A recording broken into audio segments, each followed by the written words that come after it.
إن الحمد لله نحمده ونستعينه ونستغفره ونعوذ بالله من شرور أنفسنا وسيئات أعمالنا من يهده الله فلا مضل له ومن يضلل فلا هادي له أشهد أن لا إله إلا الله وأشهد أن محمدا عبده ورسوله اللهم صل وسلم وبارك على نبينا محمد وعلى آله وصحبه ومن اتبع بهداه إلى يوم القيامة رب اشرح لي صدري ويسر لي أمري واحلل عقدة من لساني يفقهوا قولي.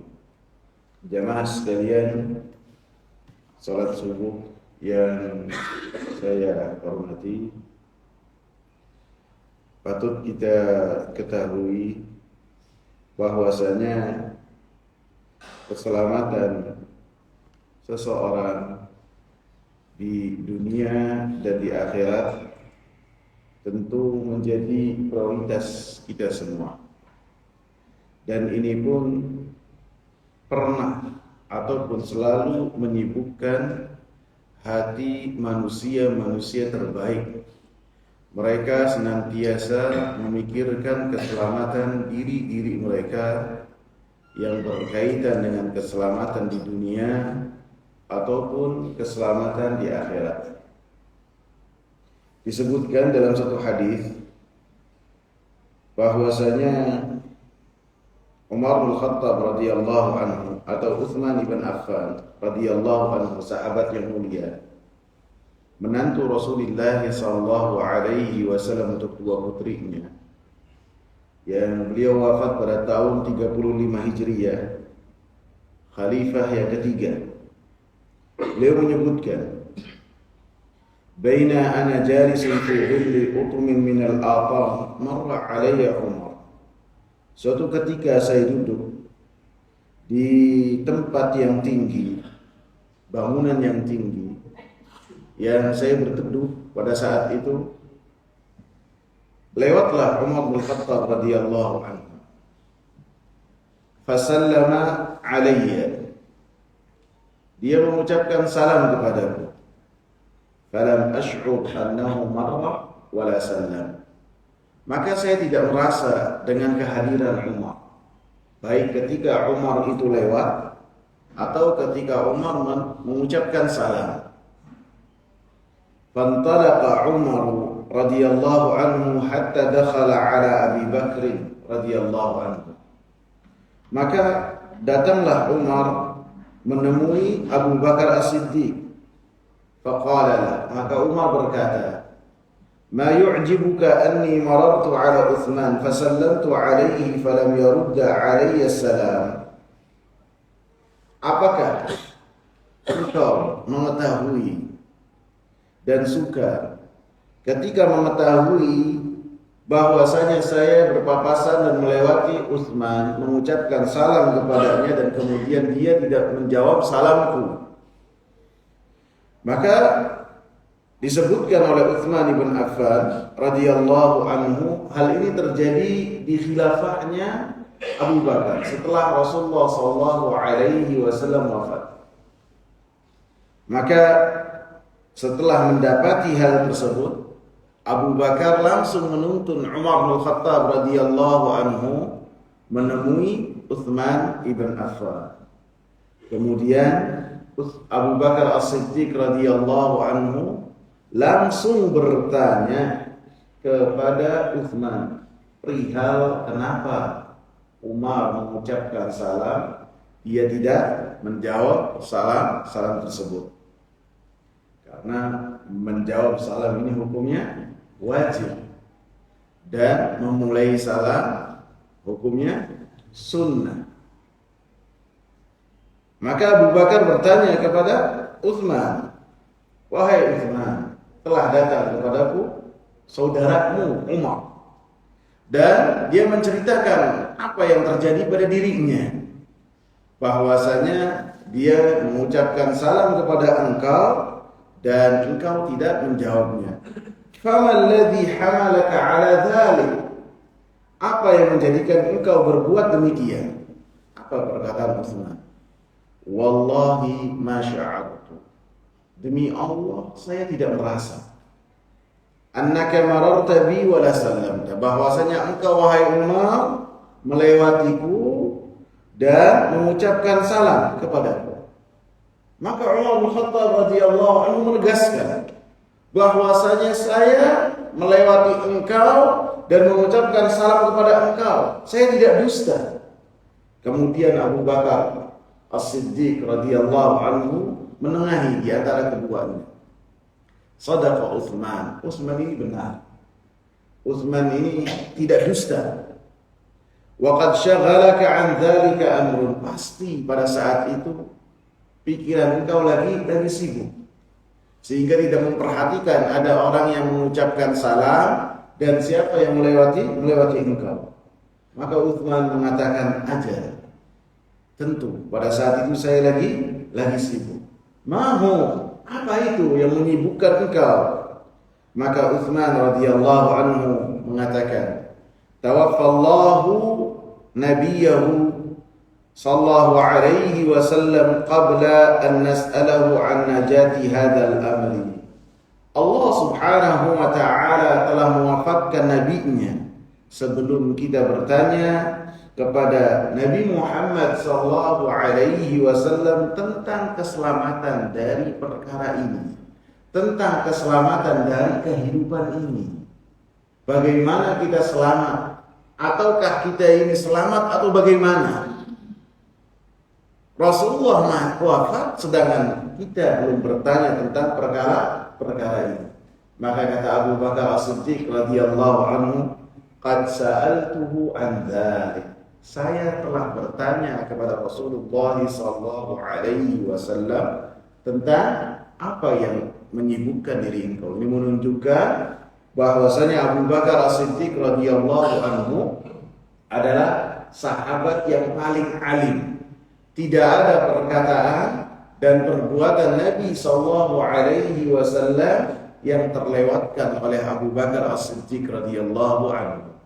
Sehingga Syekhul Islam Ibnu Taimiyah rahimahullah mengatakan satu-satunya manusia yang perkataannya dan perbuatannya tidak pernah menyelisihi Nabi sallallahu alaihi wasallam itu adalah Abu Bakar. Karena beliau adalah yang paling alim. Maka Abu Bakar As-Siddiq radhiyallahu anhu mengatakan, saya pernah mendatangi Rasulullah sallallahu alaihi wasallam. Kemudian saya bertanya kepada Rasulullah sallallahu alaihi wasallam, ya Rasulullah, ma najatu hadzal amri? Wahai Rasulullah sallallahu alaihi wasallam, apa dan bagaimana keselamatan tentang perkara kita? Maka Rasulullah sallallahu alaihi wasallam mengatakan, man qabila minni al-kalimata allati 'aradtu 'ala 'ammi faraddaha 'alayya fahiya lahu najah. Siapa yang menerima dariku perkataan yang saya tawarkan kepada pamanku Abi Thalib, yang mana Abu Thalib menolak perkataan tersebut kepadaku. Rasulullah sallallahu alaihi wasallam menawarkan kepada pamannya, yang mana pamannya ini berjasa kepada Nabi sallallahu alaihi wasallam, memberikan perlindungan, memberikan penjagaan dengan kekuasaan dan kekuatan yang dimiliki oleh Abu Thalib, sehingga orang-orang Quraisy tidak bisa menyentuh Nabi sallallahu alaihi wasallam secara fisik ketika Abu Thalib masih hidup. Tidak ada yang berani memukul, tidak ada yang berani ketika Nabi sallallahu alaihi wasallam salat diganggu, tidak ada. Itu semua terjadi setelah Abu Thalib wafat. Dan banyak perkataan Abu Thalib yang mana dia membenarkan apa yang dibawa oleh Rasul, tinggal ikrar saja, sehingga diyakini dengan hati dan selamat. Maka di akhir hayatnya Rasulullah sallallahu alaihi wasallam menawarkan hal tersebut kepada kepada Abu Talib. Kemudian Abu Talib pada saat itu di akhir hayatnya, di sebelah dari Abu Talib, di sisi kanan dan sisi kiri Abu Talib ada dua orang. Yang dua orang ini, yang pertama Abu Jahal dan yang kedua Abdullah ibn Umayyah. Ketika Rasulullah sallallahu alaihi wasallam mengatakan kepada Abu Talib, "Wahai pamanku, ucapkanlah kalimat la ilaha illallah sehingga saya akan memiliki hujjah di hadapan Allah bahwasanya engkau ini adalah orang Islam." Ketika dia menoleh kepada Rasul, kemudian langsung dia menoleh kepada Abu Jahal dan Abdullah bin Umayyah, dua gembong orang-orang musyrikin Quraisy. Keduanya langsung mengingatkan Abu Talib kepada akidahnya. Adarghabu an millati Abdul Muttalib, engkau benci dengan agamanya bapakmu. Dengan mengucapkan kalimat la ilaha illallah, engkau yakin Abdul Muttalib bapakmu ini di atas kekufuran. Maka sampai akhir hayatnya Abdul Muttalib, seharusnya orang meninggal mengucapkan kalimat la ilaha illallah, Abdul Muttalib mengucapkan apa? Saya berada di atas agamanya Abdul Muttalib. Artinya Abdul Muttalib menolak apa yang dibawakan oleh Rasulullah sallallahu alaihi wasallam. Maka kata Rasul sallallahu alaihi wasallam, siapa yang menerima dariku perkataan yang saya tawarkan kepada pamanku, fahiya lahu najah, maka ucapan tersebut, kalimat la ilaha illallah, akan menjadikan orang tersebut selamat di dunia dan selamat di akhirat. Jadi kita perhatikan bagaimana Utsman bin Affan radhiyallahu anhu tersibukkan benaknya dengan keselamatan baik di dunia dan di akhirat. Padahal Utsman bin Affan radhiyallahu anhu sahabat yang memiliki kedudukan yang sangat tinggi. Beliau dikatakan oleh Rasulullah sallallahu alaihi wasallam, Utsman fil jannah. Utsman itu di surga.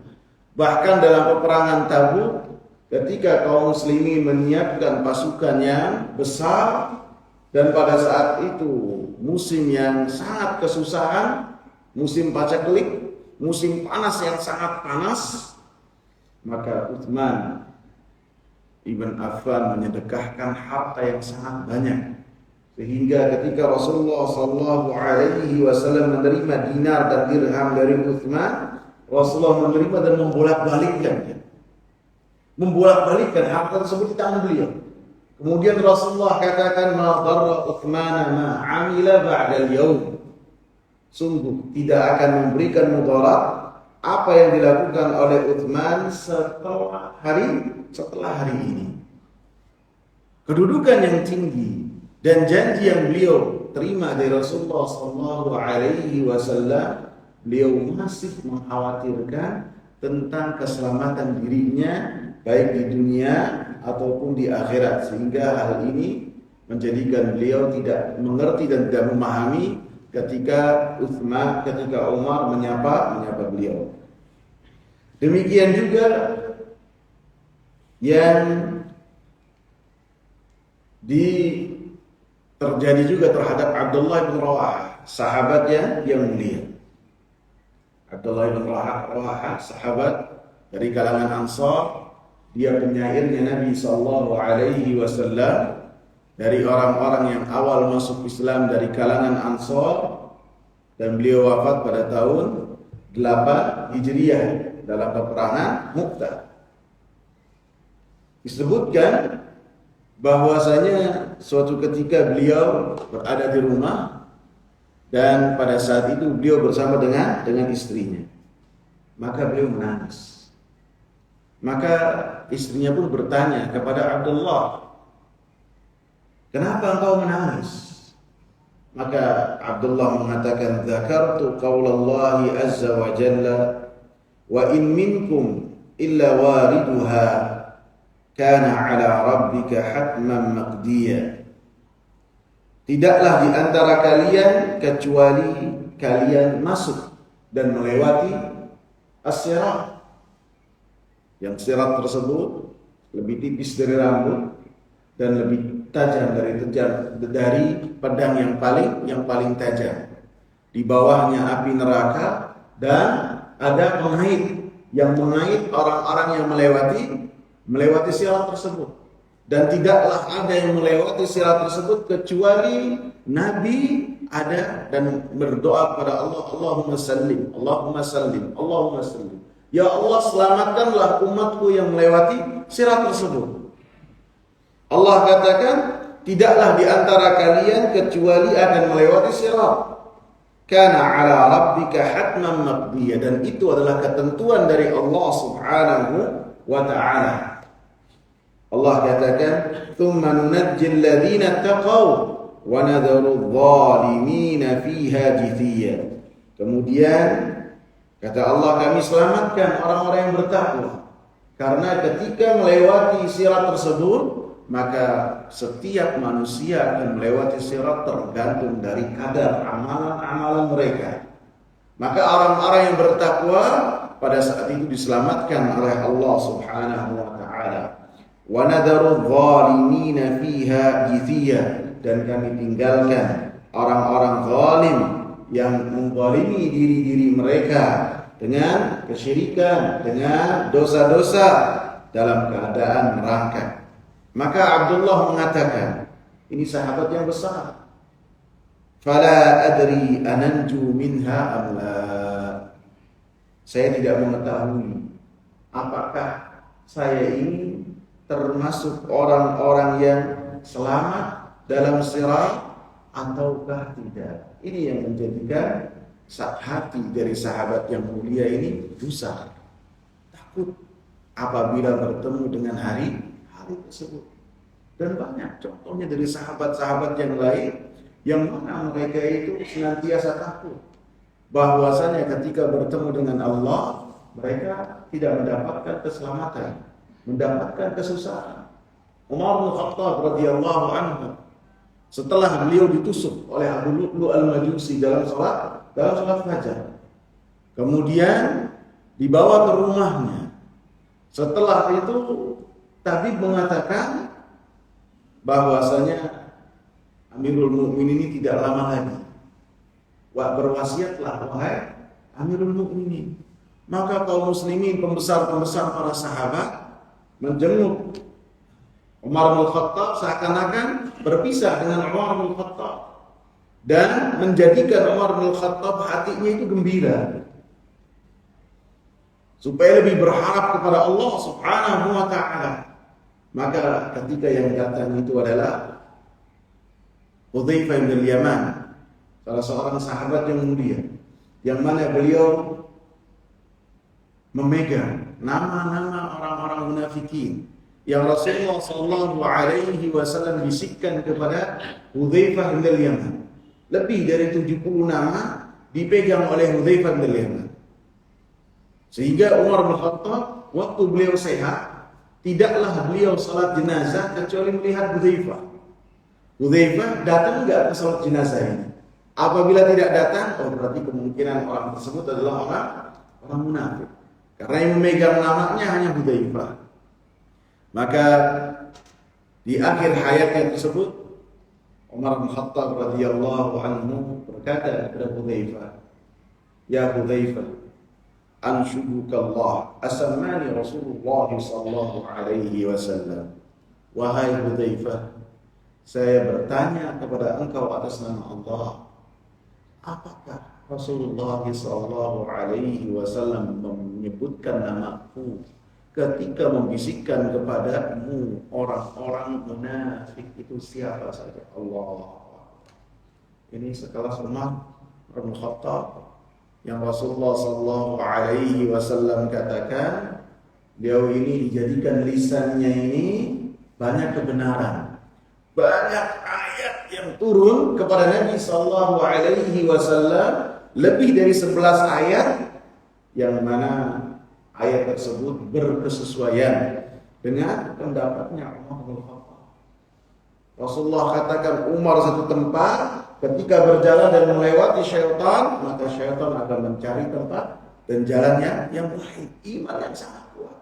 Akan tetapi orang-orang yang beriman, mereka senantiasa takut bahwasanya di hati-hati mereka ada kemunafikan. Mereka senantiasa takut apabila mereka termasuk dari orang-orang yang tidak selamat, baik yang berkaitan dengan kehidupan di dunia ataupun kehidupan di akhirat. Jamaah sekalian yang saya muliakan, maka di antara hal yang menjadikan seseorang itu selamat di dunia dan di akhirat, tentu yang pertama adalah mentauhidkan Allah Subhanahu wa ta'ala dan ikhlas dalam melakukan ketaatan hanya kepada Allah Subhanahu wa ta'ala. Mengamalkan kalimat la ilaha illallah adalah keikhlasan kepada Allah, adalah seseorang dengannya mendapatkan keselamatan baik di dunia dan di akhirat. Dalilnya mana? Yang terjadi perbincangan di antara Abu Bakar, Utsman dan Umar bin Khattab radhiyallahu anhu.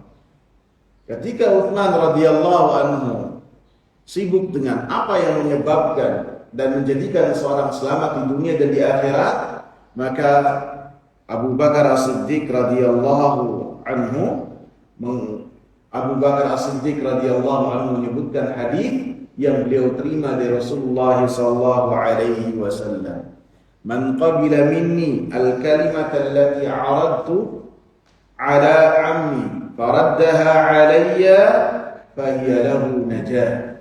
Siapa yang menerima dariku kalimat yang saya tawarkan kepada pamanku yang kemudian pamanku ini menolak, fahiya lahu najah, maka dia akan mendapatkan keselamatan baik di dunia dan di akhirat. Tentu kalimat ini maksudnya adalah kalimat la ilaha illallah yang Nabi sallallahu alaihi wasallam katakan kepada pamannya, kul kalimatan, kul la ilaha illallah kalimatan uhajju biha indallah. Katakanlah wahai pamanku satu untayan kata la ilaha illallah sehingga menjadi hujjah untukku bahwasanya engkau termasuk orang-orang yang beriman. Tentu kalimat la ilaha illallah bukanlah sekedar diucapkan saja, akan tetapi diucapkan dan diyakini dan kemudian diamalkan apa yang terkandung dari kalimat la ilaha illallah, yaitu ikhlas dalam beribadah hanya kepada Allah Subhanahu wa ta'ala, mengesahkan Allah Subhanahu wa ta'ala dalam beribadah, dan ketika beribadah hanya mengharapkan apa yang ada di sisi Allah Subhanahu wa ta'ala, tidak mengharapkan sanjungan dan tidak mengharapkan pujian. Ketika beribadah, ibadahnya diberikan hanya kepada Allah Subhanahu wa ta'ala, tidak kepada yang lainnya. Itu adalah makna kalimat la ilaha illallah. Inilah mentauhidkan Allah Subhanahu wa ta'ala. Satu tujuan, satu hikmah yang Allah Subhanahu wa ta'ala ciptakan jin dan manusia untuk mereka mengamalkan kalimat la ilaha illallah, untuk mereka mentauhidkan Allah Subhanahu wa ta'ala. Allah Subhanahu wa ta'ala katakan, "Wa ma khalaqtul jinna wal insa illa liya'budun." Tidaklah aku ciptakan jin dan manusia kecuali supaya mereka beribadah kepadaku. Ditafsirkan oleh Abdullah ibn Abbas, liya'budun artinya liwahidun, supaya mereka mentauhidkan Allah Subhanahu wa ta'ala. Karena ketika manusia beribadah kepada Allah Subhanahu wa ta'ala dan beribadah kepada selain Allah Subhanahu wa ta'ala, maka keluar dari makna wa ma khalaqtul jinna wal insa illa liya'budun. Ibadah seseorang diterima oleh Allah Subhanahu wa ta'ala ketika benar-benar mengamalkan iyyaka na'bud, hanya kepadamu lah kami beribadah, mengesahkan Allah Subhanahu wa taala. Adapun beribadah kepada Allah dan beribadah kepada yang lainnya, maka itu keluar dari makna liya'budun, tidak beribadah kepadaku, tidak mentauhidkan Allah Subhanahu wa taala. Dalam ayat yang lain, surat Al-Isra ayat ke-23, Allah Subhanahu wa taala katakan, "Wa qadha rabbuka alla ta'budu illa iyyah." Allah Subhanahu wa taala, Rabb kalian, memerintahkan supaya kalian tidaklah beribadah kecuali kepadanya. Dalam surat Al-Isra ayat 23, Allah Subhanahu wa taala tidak mengatakan wa qadallahu, Allah memerintahkan, akan tetapi dengan lafaz Rabb kamu memerintahkan supaya kalian tidaklah beribadah kecuali kepada-Nya. Artinya Rabb adalah yang telah menciptakanmu, yang telah mengurusimu, yang telah memberikan kepadamu karunia-karunia, yang telah menjagamu dan menyelamatkan engkau dari kesusahan dan mara bahaya, yang memberikan kepada engkau rezeki. Ini makna Rabb. Artinya orang-orang yang mereka bersyukur kepada Allah Subhanahu wa taala ketika beribadah hanya kepada Allah Subhanahu wa taala yang telah memberikan kepadanya banyak karunia, banyak nikmat. Sehingga Abdullah bin Mas'ud pernah bertanya kepada Rasulullah sallallahu alaihi wasallam, "Ayyudz dzanbi a'zam?" Dosa apa yang paling besar wahai Rasulullah sallallahu alaihi wasallam? Dosa apa? Abdullah bin Mas'ud ini bertanya kepada Rasulullah, dosa apa yang paling besar, dan bertanya juga amalan apa yang paling dicintai oleh Allah. Dua-duanya ditanyakan. Maka Rasulullah sallallahu alaihi wasallam menjawabnya apa? Anta ja'ala lillahi niddan wa huwa khalaqak. Engkau menjadikan untuk Allah Subhanahu wa taala tandingan dalam beribadah, sedangkan yang menciptakan engkau hanyalah Allah Subhanahu wa taala. Seharusnya yang kita beribadah, ibadahnya kita berikan yang banyak memberikan kepada kita jasa. Mungkin gambaran sederhananya kita memanggil seorang mungkin tukang untuk kerja di tempat kita. Kita tanya sehari berapa untuk kerja untuk beresin renovasi kamar misalnya. Dia menyebutkan 170 atau 200, ya saya bayar, saya kasih uang minum, saya kasih juga uang makan. Kalau uang rokok haram tidak saya kasih. Saya kasih komplit menjadi 250 sehari. Mau berapa hari? 4 hari ya. Tapi begitu datang esoknya kerjanya di rumah tetangga. Beres kerja sih kerja, tapi beresnya di rumah tetangga. Kita marah apa enggak ya? Karena kita telah memberikan duit, memberikan jasa untuk dia. Demikian juga gambaran ketika kita mendapatkan karunia dari Allah, kemudian ketika bersyukur kita berikan kepada selain Allah Subhanahu wa taala. Kemudian jamaah sekalian yang saya muliakan, yang dimaksud dengan keselamatan pada hari akhir kelak dengan mentauhidkan Allah Subhanahu wa taala terbagi menjadi dua macam. Yang pertama, keselamatan dari masuk ke dalam api neraka. Tentu ini Allah Subhanahu wa taala berikan kepada orang-orang yang mereka mengamalkan tauhid dengan pengamalan yang sempurna, sehingga mereka tidaklah akan masuk neraka. Mereka masuk surga tanpa azab dan tanpa hisab. Disebutkan humul ladzina la yastarqun wa la yatatayyarun wa la yaktawun wa ala rabbihim yatawakkalun. 70.000 orang yang mereka masuk surga tanpa azab, tanpa hisab. Disebutkan dalam riwayat yang lain, dari setiap 1.000 dari mereka itu membawa 70.000 yang lain.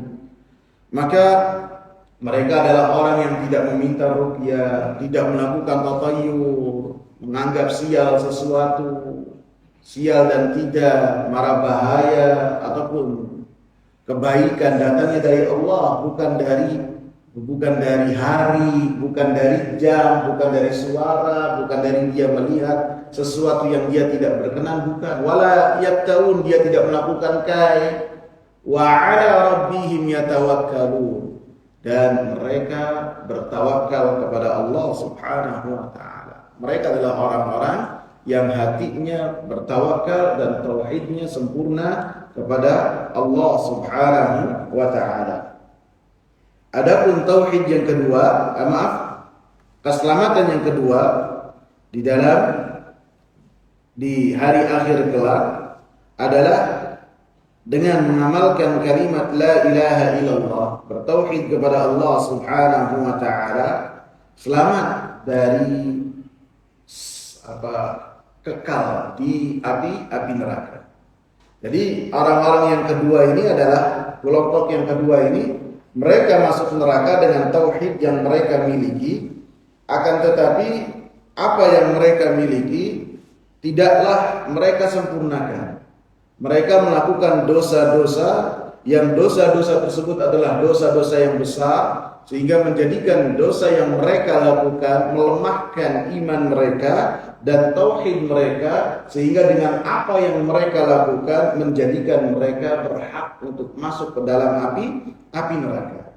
Akan tetapi bedanya orang-orang yang bertauhid dengan orang-orang yang tidak bertauhid, maka orang-orang yang telah mengucapkan kalimat la ilaha illallah dengan benar, dengan ikhlas, dan mengamalkan apa yang terkandung di dalamnya, walaupun tidak sempurna, maka tauhid yang ia ucapkan, yang ia mati di atasnya, akan menyelamatkan dia dari kekal di dalam api neraka. Sehingga kemudian Allah Subhanahu wa taala selamatkan orang-orang yang bertauhid, walaupun tauhidnya sebesar biji sawi, sekecil apapun di hatinya, setelah mereka bersih dari dosa-dosa, maka mereka dimasukkan ke dalam surganya Allah Subhanahu wa taala. Dalilnya apa? Di dalilnya disebutkan, adapun sebelumnya orang-orang yang mereka mati dan melakukan kesyirikan kepada Allah Subhanahu wa taala, dan mereka bertauhid ataupun kemudian melakukan kesyirikan kepada Allah, ataupun mati mereka tidak memiliki iman kepada Allah Subhanahu wa taala, maka mereka tempat kembalinya adalah api neraka. Dalam surat Al-Maidah ayat yang ke-72, Allah Subhanahu wa taala katakan, innahu man yusyrik billahi faqad harramallahu alaihi al-jannata wa ma'wahu an-nar. Sesungguhnya orang-orang yang melakukan kesyirikan kepada Allah, maka Allah Subhanahu wa taala haramkan baginya surga, dan tempat kembalinya adalah api neraka. Wa ma lidh-dhalimina min ansar. Dan orang-orang yang melakukan kezaliman, yang mana mereka melakukan kesyirikan kepada Allah Subhanahu wa taala, tidak ada penolong di hari tersebut. Adapun orang-orang yang bertauhid, maka disebutkan dalam surat Fatir ayat ke-36 dan 37 bahwasanya orang-orang yang, atau dalam ayat yang sebelumnya Allah Subhanahu wa taala sebutkan dalam surat Fatir ayat yang ke-32, "Tsumma awrasna al-kitaba alladhina istafayna min ibadina faminhum zalimun li nafsihi wa minhum muqtasidun wa minhum sabiqun bil khairati bi idznillah dzalika huwal fadlul kabir." Kemudian kami wariskan Alkitab ini kepada orang-orang yang kami pilih dari hamba-hamba kami. Faminhum zalimun li nafsihi, di antara mereka ada yang melakukan kezaliman terhadap diri mereka. yang mana mereka kezaliman tersebut adalah mereka melakukan perbuatan dosa dengan dosa-dosa yang dengannya dia pantas untuk masuk api neraka. Walaupun pada hakikatnya mereka ini termasuk dari orang-orang yang bertauhid. Wa minhu muqtasid, dan di antara mereka ada orang-orang yang pertengahan saja. Yang mereka lakukan hanyalah perkara-perkara yang wajib saja. Maka mereka tempat kembalinya adalah surga. Wa minhum sabiqun bil khairat, dan di antara mereka orang-orang yang mereka pilih untuk mendapatkan kitab adalah orang-orang yang bersegera dalam melakukan kebaikan-kebaikan. Bukan hanya perkara-perkara yang wajib saja mereka lakukan, akan tetapi yang sunnah dan anjuran mereka pun tidak mereka tinggalkan. Dzalika huwal fadlul kabir, dan itu adalah keutamaan yang Allah Subhanahu wa taala berikan, yang Allah Subhanahu wa taala miliki.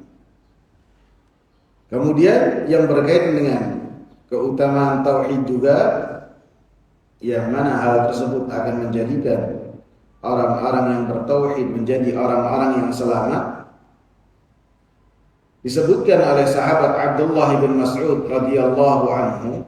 Beliau menceritakan ketika ayat alladzina amanu wa lam yalbisu imanahum bidzulmin, dan orang-orang yang beriman dan tidak pernah mencampuri keimanan mereka dengan kezaliman, ulaika lahumul amnu wa hum muhtadun. Mereka adalah orang-orang yang mendapatkan keamanan di dunia dan di akhirat, dan mereka adalah orang-orang yang mendapatkan hidayah yang sangat sempurna.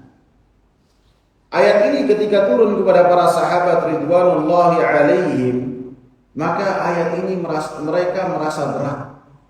Karena ayat ini konsekuensinya bagi siapa yang melakukan kezaliman, keimanan yang ada di hatinya yang mereka ucapkan kepada Rasulullah sallallahu alaihi wasallam tidaklah dengannya mendapatkan keamanan.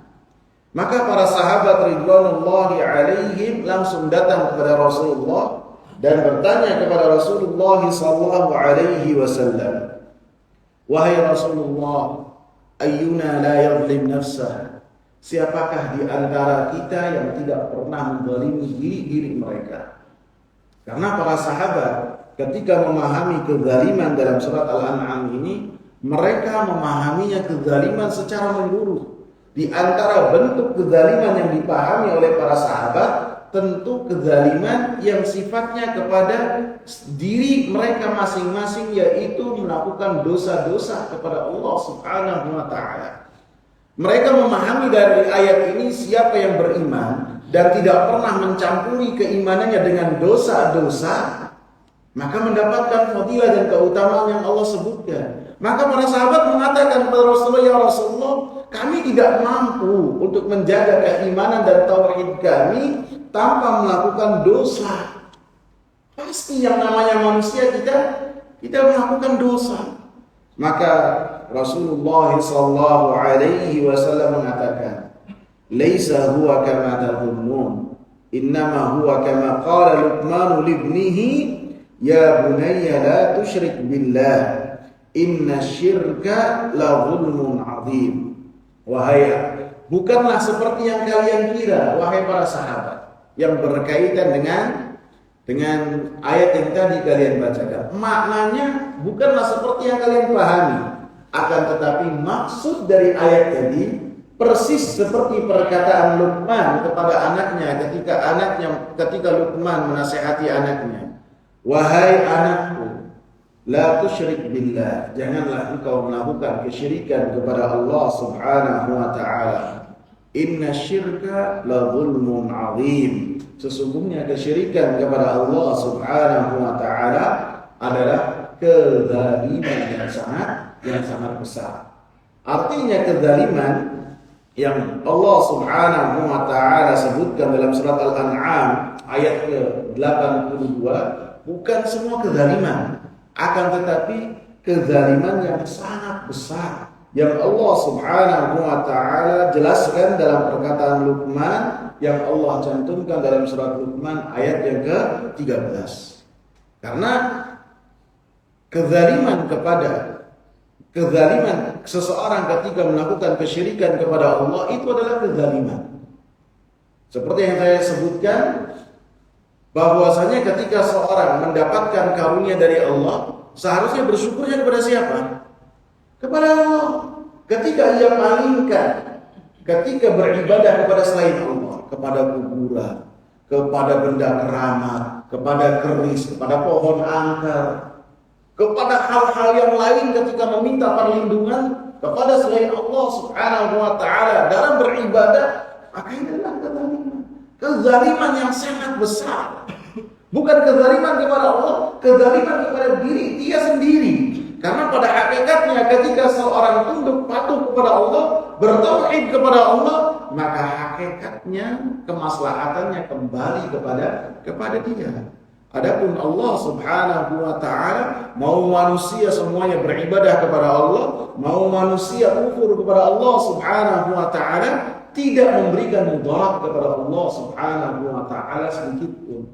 Kekuasaan Allah, maha terpujinya Allah, kekayaan Allah tidak bertambah sedikit pun ketika manusia mereka beribadah kepada Allah Subhanahu wa taala. Kezaliman ini kezaliman kepada setiap diri masing-masing ketika mereka melakukan dosa, dan dosanya adalah dosa yang tidak diampuni oleh Allah Subhanahu wa taala, sehingga kezaliman ini adalah kezaliman yang besar. Artinya orang-orang yang mereka akan mendapatkan keselamatan yang sempurna di dunia dan di akhirat, dan mereka mendapatkan hidayah yang sempurna juga, maka mereka adalah orang-orang yang bertauhid, yang senantiasa menjaga dirinya jangan sampai melakukan kesyirikan kepada Allah Subhanahu wa taala. Berusaha untuk mempelajari tentang tauhid, membahas tauhid, mengamalkan tauhid, mengetahui apa-apa yang dengannya tauhid seseorang bisa hancur. Berdoa kepada Allah Subhanahu wa taala supaya dirinya diselamatkan, jangan sampai melakukan kesyirikan kepada Allah. Apabila Nabi Ibrahim alaihi salam berdoa kepada Allah, Khalilullah, kekasih Allah, wajnubni wa baniya an na'budal asnam, ya Allah, selamatkanlah diriku ini Ibrahim, kekasih Allah. Selamatkanlah diriku dan dua anakku, yang mana dua anakku ini adalah nabi. Jangan sampai melakukan kesyirikan kepada engkau. Maka kita lebih harus basah lagi lisan kita dengan doa yang telah dipanjatkan oleh Nabi Ibrahim alaihi salam. Akan tetapi pembahasan ini ikhwan bukan berarti setiap orang ketika melakukan dosa selain kesyirikan kepada Allah Subhanahu wa taala dan dia belum bertaubat darinya, tidak ada hukuman dari Allah Subhanahu wa taala, tidak.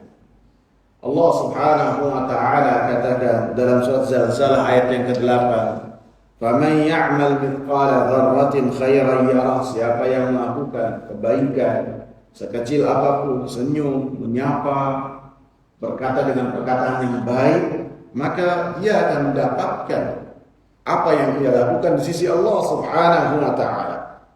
"Wa man ya'mal mithqala dzarratin syarran yarah."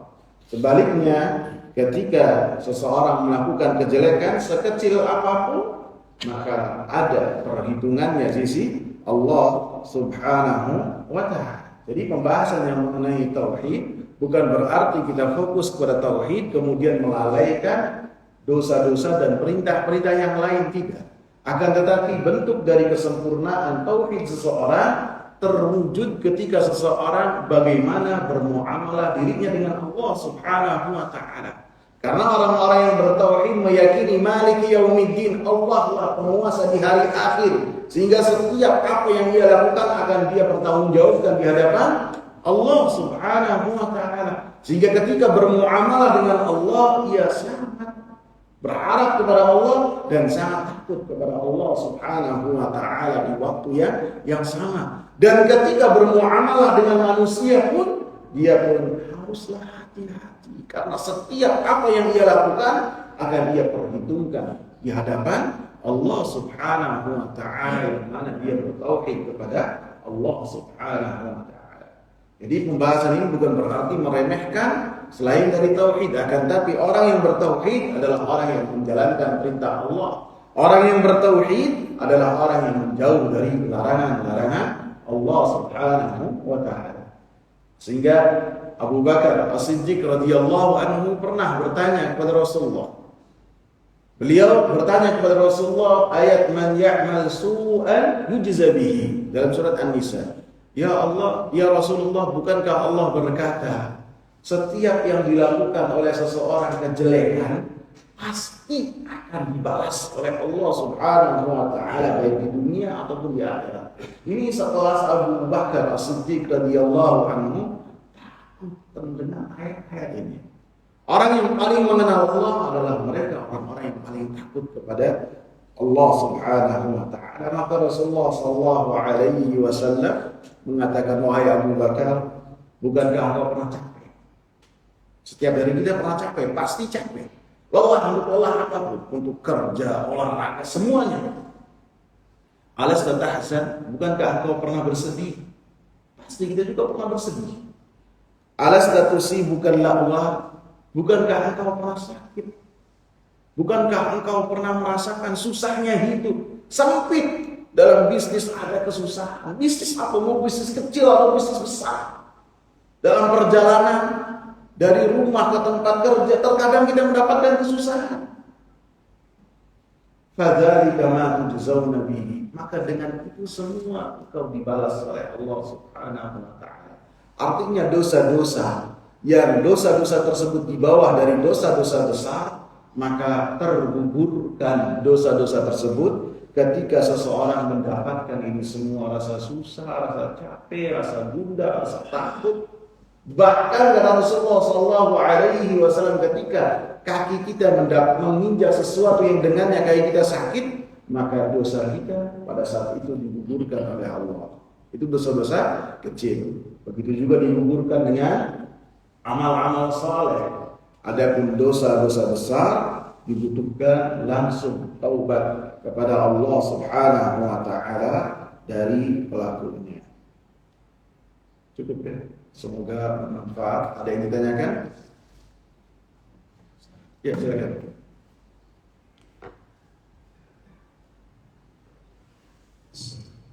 Assalamualaikum warahmatullahi wabarakatuh. Waalaikumsalam.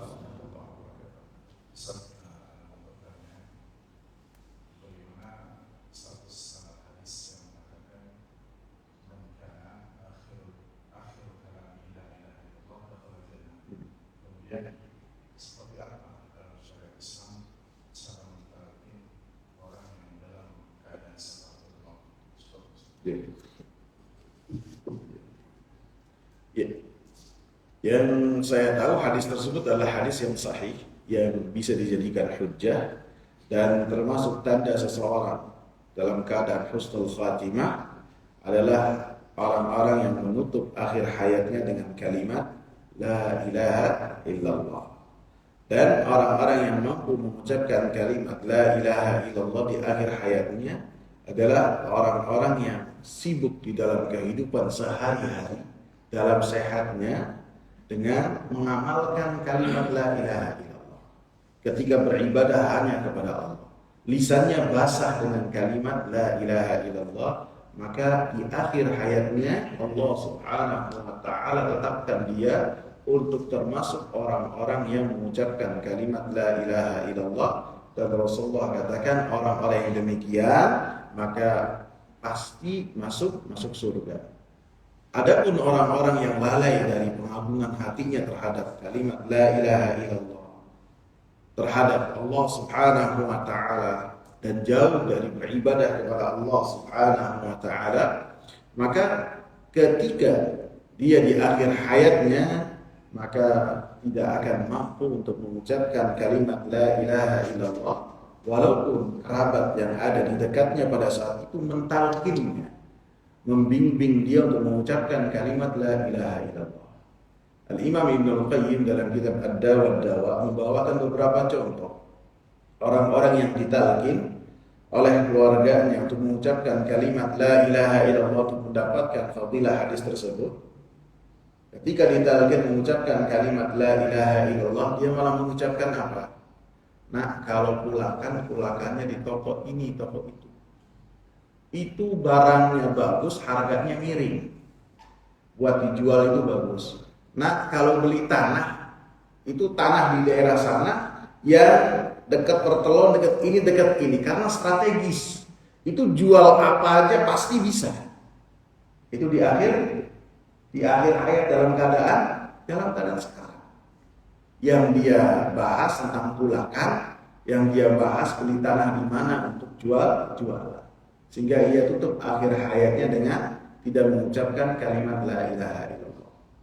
Demikian juga yang lain.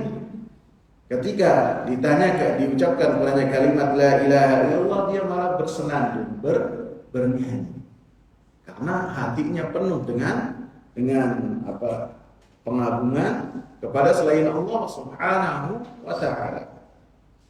Adapun orang-orang yang mampu mengucapkan kalimat la ilaha illallah di akhir hayatnya, maka mereka adalah orang-orang yang menyibukkan dirinya mengamalkan kalimat la ilaha illallah dan mengingatkan manusia untuk mengucapkan kalimat la ilaha illallah dan mengamalkan kalimat la ilaha illallah. Adapun bagaimana caranya? Yang pertama, doa kepada Allah Subhanahu wa ta'ala dan mengamalkan kalimat la ilaha illallah ketika sehat, ketika dalam keadaan mampu, maka pasti Allah Subhanahu wa ta'ala mudahkan baginya untuk mengucapkan kalimat la ilaha illallah. Karena Rasulullah katakan ihfazillah yahfazka, jagalah Allah maka Allah akan menjagamu. Termasuk ketika seorang di akhir hayatnya dijaga oleh Allah Subhanahu wa ta'ala, ia mati dalam keadaan yang baik, dalam keadaan diridhai oleh Allah, bukan di tempat maksiat ataupun dalam keadaan bermaksiat kepada Allah. Karena orang-orang yang husnul khatimah, mereka pun bermaksiat kepada Allah, akan tapi akhir hayatnya dijaga oleh Allah Subhanahu wa ta'ala. Adapun orang-orang yang menyertai orang-orang yang dalam keadaan sekarat ataupun di penghujung hidupnya, maka dianjurkan bagi mereka untuk membimbing orang yang dalam keadaan sekarat ini dengan lembut, tidak terburu-buru, tidak tergopoh-gopoh. Dan apabila mampu mengucapkan kalimat la ilaha illallah, maka dia perintahkan kerabat-kerabat yang lainnya untuk diam. Jangan ada yang berbicara lagi. Kalau bisa menjauh, supaya orang ini wafatnya diakhiri dengan kalimat la ilaha illallah. Jangan sampai ada orang yang sudah berusaha untuk membimbingnya, kemudian orang yang akan meninggal dunia ini mengucapkan kalimat la ilaha illallah, kemudian ada orang lain yang datang, kemudian si fulan saya minta maaf ya, maka orang yang tadi susah dibimbing mengatakan iya sama-sama. Akhirnya tidak akhir kalimatnya la ilaha illallah bukan berubah. Jadi itu pun harus dikabarkan kepada orang-orang yang menemani orang yang dalam keadaan sekarat, supaya apabila telah mengucapkan kalimat la ilaha illallah tidak diajak bicara yang lain. Bahkan di detik-detik seperti itu syaitan pun datang berusaha untuk menyibukkan manusia jangan sampai mengucapkan kalimat la ilaha illallah, sehingga sebagian melihat ada orang-orang yang telah meninggal dunia datang kepada orang tersebut dalam rangka apa? Supaya sibuk, jangan sampai orang tersebut mengucapkan kalimat la ilaha illallah. Cukup ya? Semoga bermanfaat. Subhanakallahumma bihamdika asyhadu an la ilaha illa anta astaghfiruka wa atubu ilaik. Assalamu alaikum warahmatullahi wabarakatuh.